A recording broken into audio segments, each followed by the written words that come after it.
عالم برزخ میں میری زندگی جسم کے بغیر تھی۔ اس میں میرے احساسات، جذبات، تجربات اور مشاہدات کی کیفیت ویسی ہی تھی جیسی خواب میں ہوتی ہے، یعنی غیر مادی مگر شعور سے بھرپور زندگی، جس میں مجھے ان نعمتوں کا مکمل احساس رہتا جو جنت میں مجھے ملنے والی تھی۔ سہلے میری خواہش پر وقفے وقفے سے مجھ سے ملنے آتا رہا۔ ہر دفعہ وہ مجھے نت نئی چیزوں کے بارے میں بتاتا رہتا اور میرے ہر سوال کا جواب دیتا۔ آہستہ آہستہ ہماری دوستی بڑھتی گئی۔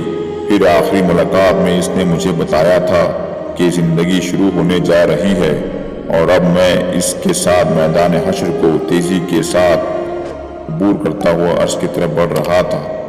چلتے چلتے میں نے ارد گرد دیکھا تو تاحد نظر ایک ہموار میدان نظر آیا۔ ماحول کچھ ایسا ہو رہا تھا جیسا فجر کی نماز کے بعد اور سورج نکلنے سے قبل کا ہوتا ہے، یعنی ہلکا ہلکا اجالا ہر طرف پھیلا ہوا تھا۔ اس وقت اس میدان میں کم ہی لوگ نظر آ رہے تھے، مگر جو تھے ان سب کی منزل ایک ہی تھی۔ میرے دل میں سوال پیدا ہوا کہ ان میں سے کوئی نبی یا رسول بھی ہے؟ میں نے شعلے کو دیکھا، اسے معلوم تھا کہ میں کیا پوچھ رہا ہوں۔ کہنے لگا، وہ سب کے سب پہلے ہی اٹھ چکے ہیں، ہم انہی کے پاس جا رہے ہیں۔ کیا ان سے ملاقات کا موقع ملے گا؟ میں نے بچوں کی طرح اشتیاق سے پوچھا۔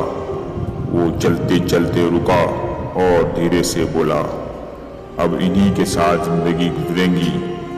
عبداللہ، تم ابھی تک نہیں سمجھ پائے کہ کیا ہو رہا ہے۔ آزمائش ختم ہو چکی ہے، دھوکہ ختم ہو گیا ہے، اب زندگی شروع ہو رہی ہے جس میں اچھے لوگ اچھے لوگوں کے ساتھ رہیں گے اور برے لوگ ہمیشہ برے لوگوں کے ساتھ رہیں گے۔ اصل میں بات یہ تھی کہ میں ابھی تک شوق سے نہیں نکل سکا تھا۔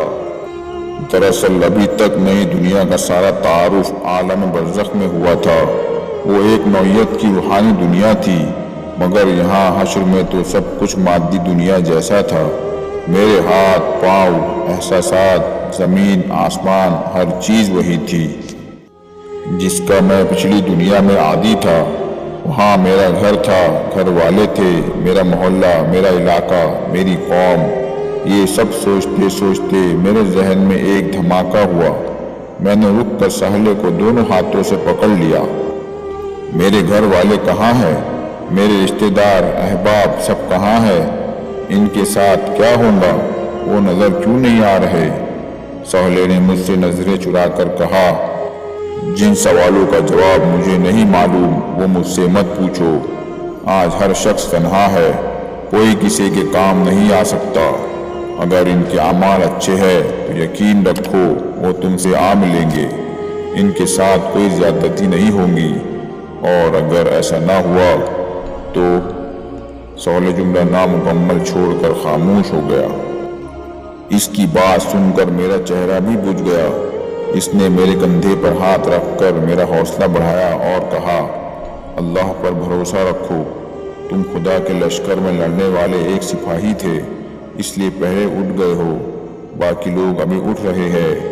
انشاءاللہ وہ لوگ بھی خیر کے ساتھ تم سے مل جائیں گے، ابھی تو تم آگے چلو۔ اس کی تسلی سے مجھے کچھ حوصلہ ہوا اور میں سبق رفتاری سے اس کے ساتھ چلنے لگا۔